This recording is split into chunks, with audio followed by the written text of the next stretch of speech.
مومنوں پڑھتے رہو تم اپنے آقا پر درود، ہے فرشتوں کا وظیفہ الصلاۃ والسلام۔ تو اللہ تعالیٰ کے ذکر کی بے پناہ برکت، بے پناہ افادیت، بے پناہ نکاحت ہے۔ ہمارے بزرگوں نے اللہ کا ذکر کیا ہے۔ ہمارے جتنے بھی بزرگ دنیا سے تشریف لے گئے سبھوں نے ذکر الہی کیا، اور جو آج دنیا میں ہیں وہ بھی ذکر الہی کر رہے ہیں۔ کوئی بھی ایسا شخص نہیں ہے جو بغیر اللہ کے ذکر کے کسی منزل تک پہنچ جائے۔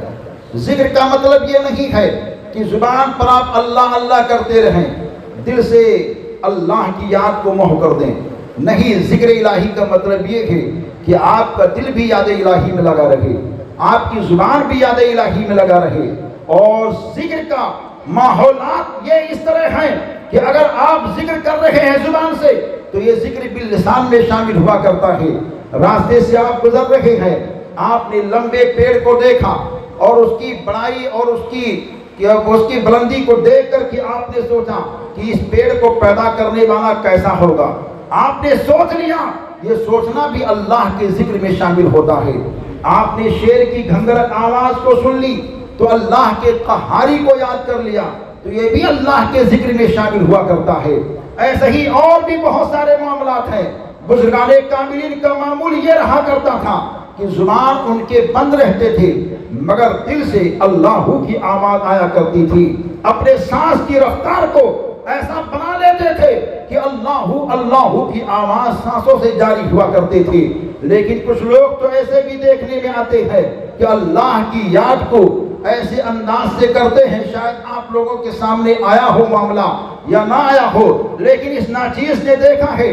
تو ایک جگہوں پر جانے کا اتفاق ہوا، ملاقات ہوئی اللہ کے کسی بندے سے، تو اللہ کا بندہ تسبیح کے دانے کو اتنی اسپیڈ سے چلا رہا ہے جیسے کہ کمپیوٹر کے ذریعے سے کوئی بٹن کو ادھر سے ادھر کر رہا ہو۔ بہت فاسٹ انداز سے ان کی انگلیاں چلتی رہتی ہیں اور بات بھی کرتے رہتے ہیں۔ میں سمجھ نہیں پایا ہے کون سا ذکر وہ کر رہے ہیں۔ ایسا اختصار کا کوئی ذکر نظر نہیں آتا ہے کہ انگلی بڑی برق رفتاری کے ساتھ چلتی رہے۔ میرے عزیزو، اللہ کا ذکر کرنا ہے اور اللہ کے ذکر کے فیضان کو لینا ہے تو زبان کو بھی لگاؤ اللہ کی یاد میں، دل کو بھی لگاؤ اللہ کی یاد میں۔ اگر دل اللہ کی یاد میں لگا رہے گا تو آپ کا دل منور ہوگا۔ صحابہ کرام کا معمول یہ تھا کہ صحابہ کرام اپنے لوگوں کو جمع کرتے تھے اور جمع کرنے کے بعد میں کہتے تھے لاؤ اپنے دل کو سیقل کرتے ہیں، تازہ کرتے ہیں۔ کہا گیا کیسے یہ سیقل ہوگا، کیسے یہ تازہ ہوگا؟ تو صحابہ یہ کہتے تھے آؤ بیٹھتے ہیں، اور بیٹھنے کے بعد میں ایک ساتھ سب لوگ ایک ہی اللہ کا ذکر کرتے تھے، اللہ اللہ کہتے جاتے تھے۔ اور ایسی مجلسیں سجتی تھیں کہ اس مجلس کے اندر اللہ کا ذکر ہوتا، اور جب ذکر ہوتا اور مدینے والے سرکار دونوں عالم کے تاجدار تک بات پہنچی کہ آپ کیا صحاب اس انداز سے ذکر کرتے ہیں، تو میرے مصطفیٰ نے کہا جو بھی اس انداز سے ذکر کرے گا تو اللہ تبارک و تعالیٰ ان سب کے خطاؤں کو معاف فرما دے گا۔ اللہ کا ذکر بہت برکتوں کا ذکر ہے، بڑا نکاحتوں کا ذکر ہے، لہذا اللہ کے بندوں کو ذکر الہی کرنا ہی چاہیے۔ حضرات، جب ہم کھانا کھائیں تو کھانا کھانے سے پہلے بسم اللہ الرحمن الرحیم کو پڑھ لیا کریں، یہ بھی اللہ کے ذکر میں شامل ہے۔ جو بھی لقمہ کھائیں ہر لقمے کے آغاز پر اگر چاہیں تو اللہ کہہ لیا کریں، اگر آپ چاہیں تو اللہ کے دوسرے ناموں میں سے کسی اور نام کا بھی استعمال کر لیا کریں۔ جو بھی آپ کریں گے اللہ کے ذکر میں شامل ہوگا، اور اس سے جو خون بنے گا اللہ کی عبادت کی لذت والا خون بنے گا۔ آپ کی طبیعت یاد الہی میں لگتی شروع ہو جائے گی، اور حال یہ ہوگا جیسے کہ آپ وضو کرنے کے لیے بیٹھتے ہیں، وضو کرنے سے پہلے آپ یہ چاہتے ہیں میں نماز کے لیے جا رہا ہوں، اللہ کا ذکر کرنے جا رہا ہوں، لیکن ذکر الہی یعنی نماز پڑھنے سے پہلے آپ یہ چاہتے ہیں کہ اللہ تعالیٰ آپ کو کثیر نیکیاں عطا فرما دے اور اپنے ذکر کی بہاروں سے مالا مال فرما دے۔ تو یہ بیان کیا گیا حدیث پاک کا مفہوم ہے، ہم سب کے آقا ارشاد فرماتے ہیں اے میرے صحابی، اے میرے چاہنے والوں، جب تم وضو کرو تو وضو سے پہلے بسم اللہ الرحمن الرحیم الرحیم کو پڑھ لیا کرو۔ صحابی کہتے آقا اس کا کیا فیضان ہوگا؟ تو آمنہ کے لال یہ کہتے ہیں اگر تم نے وضو سے پہلے بسم اللہ الرحمن الرحیم کو پڑھ لیا یعنی اللہ کا ذکر کر لیا تو اس ذکر کی یہ برکت ہوگی کہ اللہ تعالیٰ تمہارے جسم سے تمام صغیرہ گناہوں کو معاف فرما دے گا۔ تو اللہ تعالیٰ کی ذکر کی بے پناہ برکتیں ہیں۔ ایسے ہی کھانا کھانے کے لیے انسان بیٹھا، اللہ کا نام لیا، بسم اللہ الرحمن الرحیم کو پڑھا اور آخر میں الحمدللہ رب العالمین پڑھ لیا۔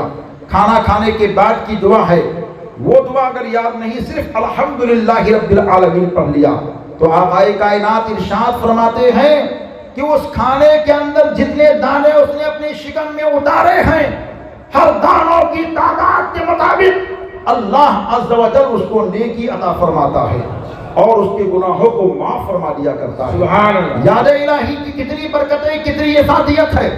ایسے ہی عزیزان گرامی ہم دیکھتے ہیں کہ یادوں سے یہ پوری دنیا بھری ہوئی ہے۔ کچھ ایسے ہی لوگ ہیں جو اللہ کا ذکر نہیں کرتے ہیں، یا تو ان کو علم نہیں ہے یا تو وہ سرکش ہیں جو جاننے کے باوجود اللہ کا ذکر نہیں کرتے ہیں۔ لیکن آج ہم ذکر الہی سے اتنے دور ہوتے جا رہے ہیں۔ رات کی تاریکیوں کا جائزہ لے لو، ہمارا کوئی ایسا محلہ نظر نہیں آتا ہے جہاں ہمارے قوم کا نوجوان راستے کے کنارے مکانوں کے ارد گرد حاشیہ کی شکل میں بیٹھ کر کے کچھ نہ کچھ گپ شپ کیا کرتا ہے، اور کچھ نہیں ملا تو موبائل کے اوپر نہ جانے کیا سے کیا دیکھا کرتا ہے، سمجھ میں نہیں آ رہا ہے، انگلیاں چل رہی ہیں اسکرین پر، موبائل سے نہ جانے کیسی کیسی خرافاتی چیزیں دیکھا کرتا ہے۔ ماں یاد کر رہی بیٹا ابھی تک آیا نہیں، باپ انتظار کر رہا ہے، اگر شادی ہو گئی تو بیوی انتظار میں پریشان ہے، میرا شوہر آیا نہیں، اور رات میں پہنچا تو پہنچنے کے بعد میں بستر پر بھی موبائل ساتھ نہیں چھوڑتا ہے۔ ارے یہ انگلیاں اللہ نے بنائی ہیں کس کام کے لیے؟ قرآن کے ورق کو کھولنے کے لیے، تسبیح کے دانوں کو ہاتھوں میں لینے کے لیے اللہ نے انگلیاں بنائی ہیں۔ غریبوں کی مدد کے لیے اللہ نے انگلی بنائی ہے، ماں باپ کی خدمت کے لیے اللہ نے ہاتھ کو بنائے ہیں، اپنی عبادت کے لیے اٹھانے کے لیے۔ لیکن اے نوجوان کتنی خرافاتوں میں اپنی انگلیوں کا استعمال کیوں کر رہا ہے؟ کئی گھروں کو ہم نے اجڑتے ہوئے اس غرض سے دیکھا کہ نوجوان رات میں اپنے گھر ٹائم سے آتا نہیں ہے، اور گھر پہنچ گیا تو بستر پر بھی اس کی موبائل کو چھوڑتا نہیں ہے۔ بیوی ایک اپنے شوہر کا کیس لے کر کے ناچیز کے پاس آئی اپنے باپ کے ساتھ اور یہ کہا کہ حضرت مجھ کو میرے شوہر سے طلاق چاہیے۔ ہم نے کہا کیوں؟ کیا تمہارا شوہر خرچہ نہیں دیتا ہے؟ خرچے کا سارا انتظام وہ کرتا ہے، کیا معاملہ ہے؟ گھر پر ٹائم نہیں دیتا؟ حضرت یہی تو معاملہ ہے، رات میں لیٹ آتا ہے اور آنے کے بعد میں ہم تو انتظار پر انتظار کرتے رہتے ہیں، آتا ہے بستر پر پھر موبائل پہ لگ جاتا ہے، دو ٹوک بات بھی نہیں سنتا، نہ بولتا ہے نہ سنتا ہے، ٹیڑھی بیڑھی جوابیں دیا کرتا ہے۔ اے نوجوانوں آپ کی ان حرکتوں سے کتنا نقصان ہو رہا ہے۔ آج ہمارے قوم کی بیٹیاں کہاں جا رہی ہیں، غیروں کی نظر کس طرف ہے آپ کو معلوم نہیں ہے۔ آپ عیاشیوں کو دیکھتے ہیں، آپ گلی کوچے کو دیکھتے ہیں، آپ گپ شپ میں بیٹھ کر کے خرافات کیا کرتے ہیں، اور ہماری قوم کی بیٹیاں غیروں کے نظر ہو رہی ہیں، غیروں کے چنگلوں میں پھنسی جا رہی ہیں۔ آپ اپنی بھی حفاظت نہیں کر پاتے ہیں، قوم کی بیٹیوں کی بھی حفاظت نہیں کر پا رہے ہیں۔ آپ کی یہ تصاہری رہی اور آپ کے اندر اتنے گروپ رہے کہ گروپوں میں آپ بٹے رہے، تو ایک دن وہ آئے گا کہ جنازے کی نماز کوئی پڑھنے والا آپ کو نہیں ملے گا۔ ایسی ہوائیں چل رہی ہیں، ایسے خرافات چل رہے ہیں۔ آپ اپنی طاقت کو سمجھو، آپ اپنی اہمیت کو سمجھو، آپ اپنے وقار کو سمجھو۔ آج کرسیوں پر بیٹھنے والا اگر کوئی آگے بیٹھ کر کے کرسی پر بیٹھتا ہے تو آپ کی مخالفت کر کے بیٹھا کرتا ہے۔ آپ سمجھو کہ آپ کی مخالفت کرنے والا کرسی پر بیٹھ جاتا ہے تو آپ سوچئے کہ آپ کے اندر کیا طاقت ہے، آپ کے اندر کیا قوت ہے۔ آپ جو برا بھلا کہنے والا پارلیمنٹ میں پہنچتا ہے، اسمبلی میں پہنچتا ہے، نیتا بنتا ہے، یہ آپ کی شان ہے کہ آپ کی بغاوت کرنے والا ترقی کرتا ہے۔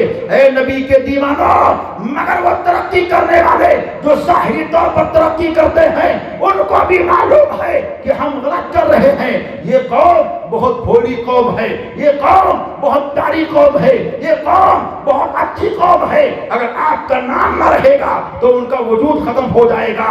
اپنے آپ کو سمجھو, تعلیم سے جوڑو, ایجوکیشن سے جوڑو, ماں باپ کی خدمت سے جوڑو, بزرگوں کے دروں سے جوڑو, اپنے قوم کی بیٹیوں کی حفاظت کرو اور اپنے گھروں میں پورا ٹائم دو. اگر آپ نے ایسا نہ کیا تو آپ کی زندگی اجیرن ہوتی نظر آئے گی. ہم یہ چاہتے ہیں, اور صرف ہم ہی نہیں چاہتے بلکہ ہمارے آقا دونوں عالم کے سرکار کے جتنے بھی غلام ہیں سب کا چاہنا یہی ہے کہ جتنے بھی نبی کے امتی ہیں وہ دنیا دار کا بن کر کے نہیں رہے تو آمنہ کے لال کو وفادار بن کر کے رہے. رات نبی پاک کے وفاداروں کی گزری ہے تو کہاں گزری ہے؟ قرآن کی تلاوت میں گزری ہے, نوافل کے کثرت میں گزری ہے, تہجد کے نماز کے پڑھنے میں گزری ہے, اللہ اللہ کرنے میں گزری ہے, غریبوں کی مدد کرنے میں گزری ہے. یہ سارے معاملات جب تک ہمارے اندر تھے ہم بڑی ترقی پر تھے اور بڑی کامیابی پر تھے, لیکن جب سے ہم نے اس سے دوری اپنانی شروع کر دی ہے ہم در بدر کی ٹھوکریں کھاتے جا رہے ہیں.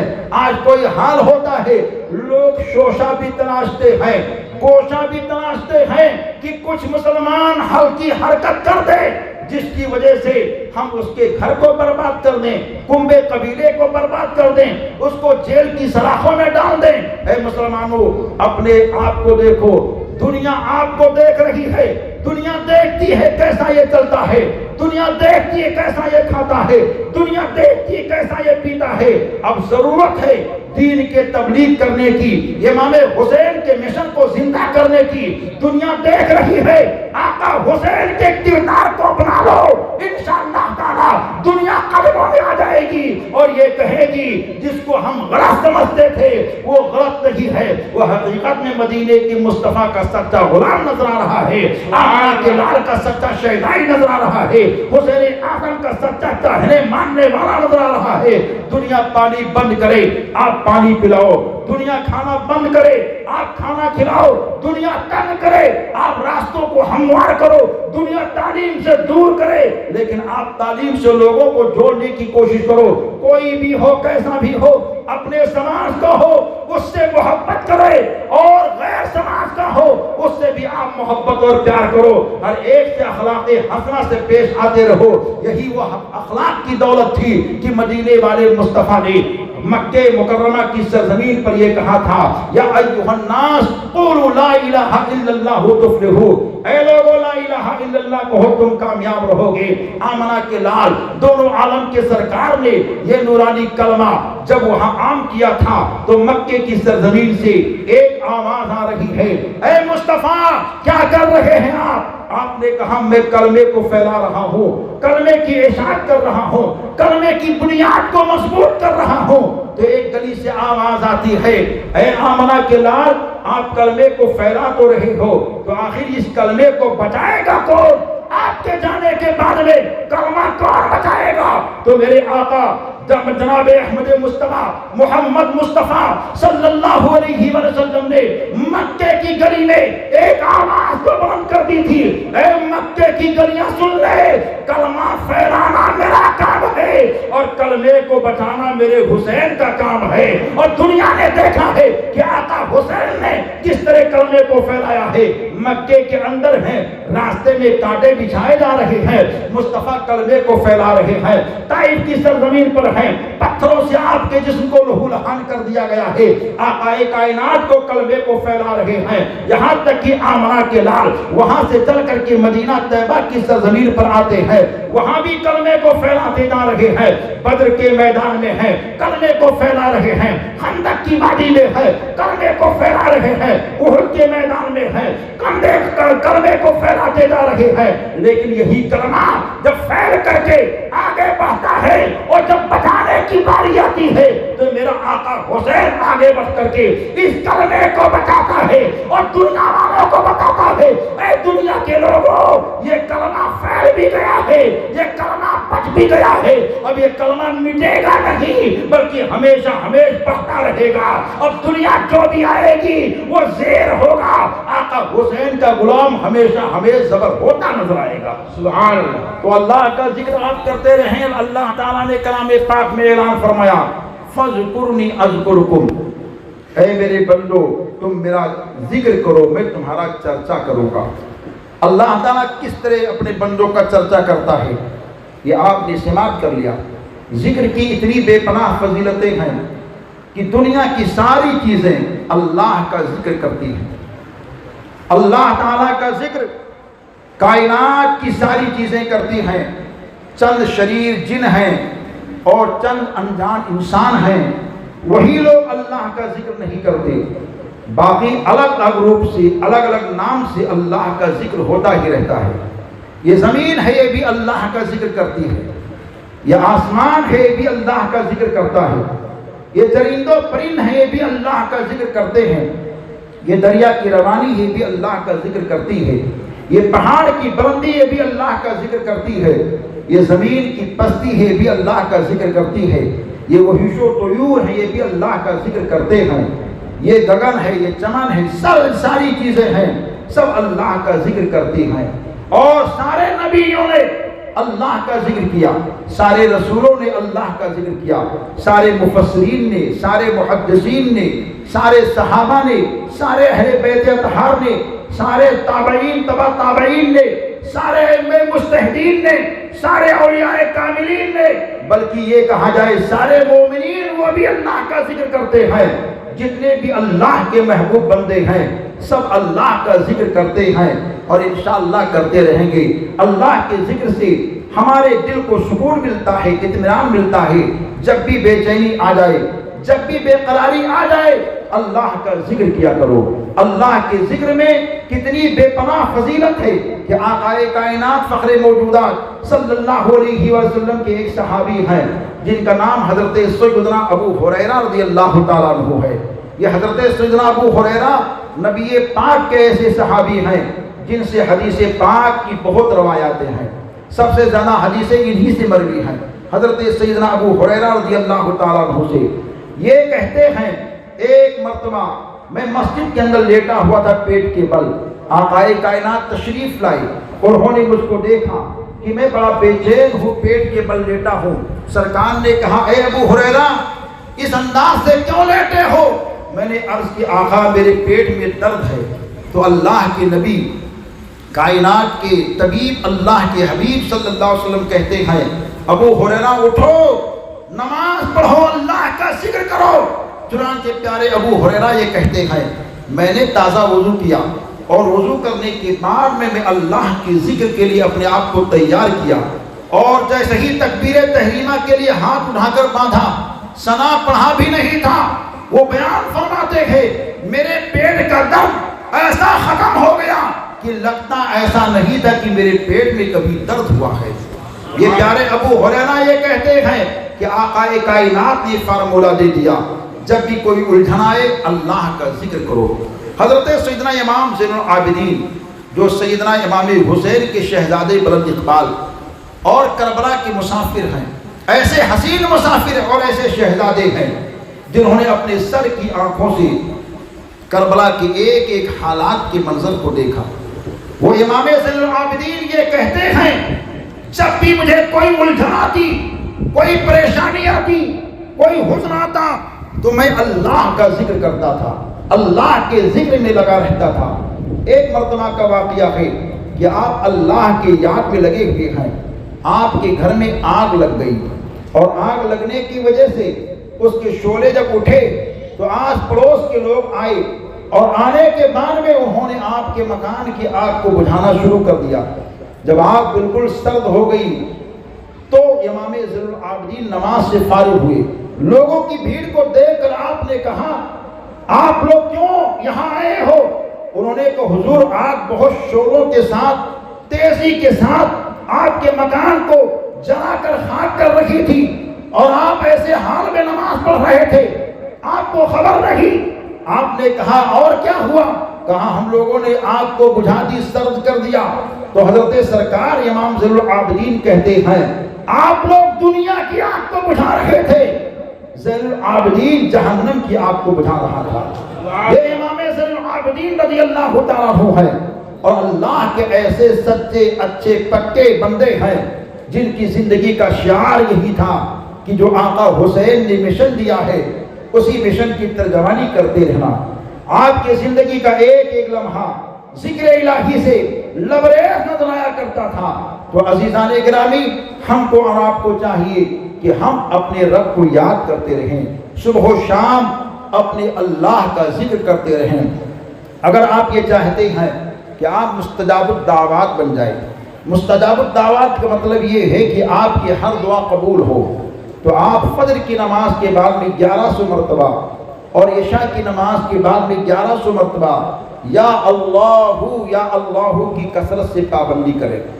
اگر یہ نہ کر سکے تو چلتے پھرتے اٹھتے بیٹھتے کثرت سے اپنے دل میں یا زبان پر یہ نورانی جملہ لاتے رہیں، یا اللہ یا اللہ یا اللہ یا اللہ، جب بھی موقع ملے یا اللہ کہتے رہیں۔ علماء یہ بیان فرماتے اگر کوئی شخص اس انداز سے اپنے آپ کو اللہ کے ذکر میں لگا لیتا ہے تو ایک دن وہ آتا ہے کہ اللہ اس کو مستجاب الدعوات بنا دیتا ہے۔ جو بھی دعا کرتا ہے اگر وہ حلال چیز ہے تو اللہ اس کی دعا کو قبول فرما لیتا ہے، اور جب کوئی اللہ کا بندہ رب کو یا اللہ کہتا ہے تو اللہ اس کے جواب میں کہتا لبیک یا عبدی، لبیک یا عبدی، لبیک یا عبدی، اے میرے بندے کہہ تو کیا کہنا چاہتا ہے، مانگ تو کیا مانگنا چاہتا ہے، بول تو کیا بولنا چاہتا ہے۔ عزیزو، اپنے رب سے ہم کلام ہونا چاہتے ہو، اپنے رب سے گفتگو کرنا چاہتے ہو، اپنے رب سے کی بارگاہ میں اپنی بات کو پہنچانا چاہتے ہو تو یا اللہ کا ورد کرو، یا اللہ کہتے رہو گے، آپ کے رب سے کلام ہونے کا شرف ملتا رہے گا۔ اور یہ کب ہوگا؟ جب آپ دل کو لگا کر کام کریں گے، اللہ کا ذکر کریں گے۔ بہت سارے یہاں اللہ کے بندے امام حسین کے شہدائی بیٹھے ہوئے ہیں، کیا میں آپ لوگوں کے مجمع میں یہ گفتگو کر کے آپ سے عہد لے سکتا ہوں کہ آپ روزانہ کم سے کم 101 مرتبہ اپنے رب کا نام لیں گے؟ اگر آپ لوگوں سے پوچھوں تو آپ لوگوں میں سے کتنے لوگ تیار ہیں؟ انشاءاللہ ماشاءاللہ ہاتھ اٹھا کر کے امام حسین کی بارگاہ میں گواہی دیں، اے میرے آقا حسین، یا آپ کے دیوانوں نے ہاتھ کو اٹھا دیا ہے اور آپ کے رب کا، اپنے رب کا نام لینے کا وعدہ کیا ہے۔ آقا حسین، یہ ناچیز غریب نواز کا غلام تو کچھ دے نہیں سکتا ہے، اپنے نانا جان کا صدقہ سب کو دلا دو اور سب کے گھروں میں اپنے فیضان کے چشمے کے دریا بہا دو۔ انشاءاللہ تعالی آپ یہ عمل کرو گے، جب کبھی بھی کوئی الجھن آئے کچھ اور کرنے کی ضرورت نہیں ہے، اپنے رب کا نام لو، اللہ کا ذکر کرو۔ لیکن یاد الہی سے پہلے اگر یہ چاہتے ہو کہ آپ کا یہ وظیفہ مقبول ہو، اللہ کی بارگاہ میں قبول ہو، تو یاد الہی سے پہلے حضور سید ابرار کی بارگاہ میں جس بھی طرح ہو سکے دعا پڑھ، درود پاک کو پڑھ لیا کرو۔ یہاں تک کہ روایات میں آیا ہے کوئی بھی وظیفہ، کوئی بھی دعا اس وقت قبول نہیں ہوتا ہے، نہ قبول کی جاتی ہے جب تک کہ آقائے کائنات کی بارگاہ میں درود کو پیش نہیں کر لیا جاتا ہے۔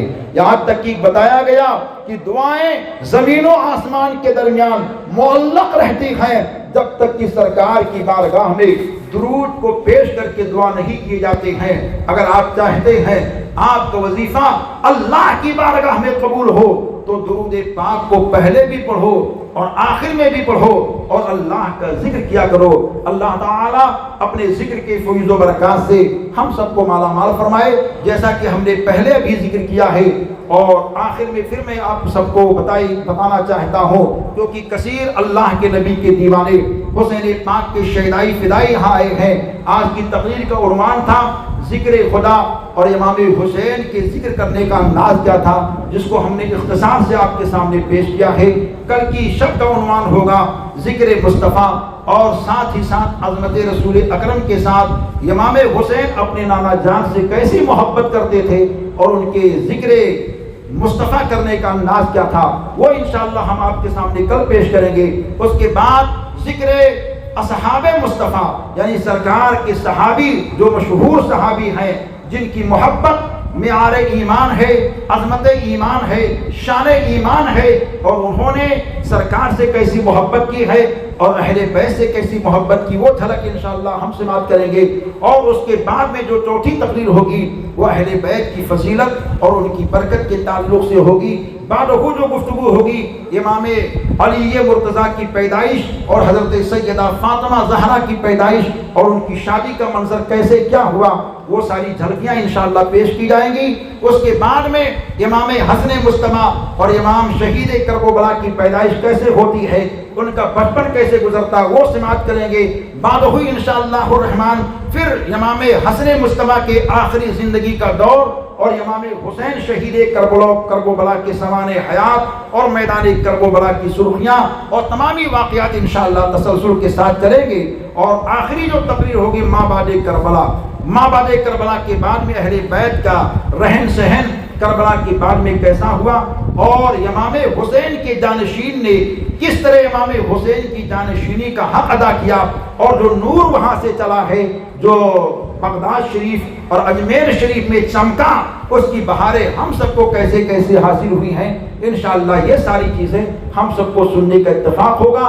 ساتھ ہی ساتھ درمیان میں کچھ نہ کچھ اشعار بھی آپ کو سنائے جائیں گے، اور کچھ اوراد و وظیفے روزانہ چلتے رہیں گے انشاءاللہ تعالی۔ ہم سب پوری بیداری کے ساتھ تن و تنہا نہ آئیں، اپنے دوست اور اپنے احباب کو بلائیں۔ 1 گھنٹے کی بیٹھک آپ نے صحیح انداز سے کر لی ہے تو انشاءاللہ الرحمن میرا آقا حسین اپنے نانا جان سے وہ صدقہ دلائیں گے کہ آپ کا دامن تنگ ہو جائے گا، مگر آقا حسین کے دینے کے مجاز تنگ نہیں ہوگا۔ وہ تو ہمیشہ دیتے ہی رہے ہیں، کریم ہیں، ابن کریم ہیں، سخی ہیں، ابن سخی ہیں۔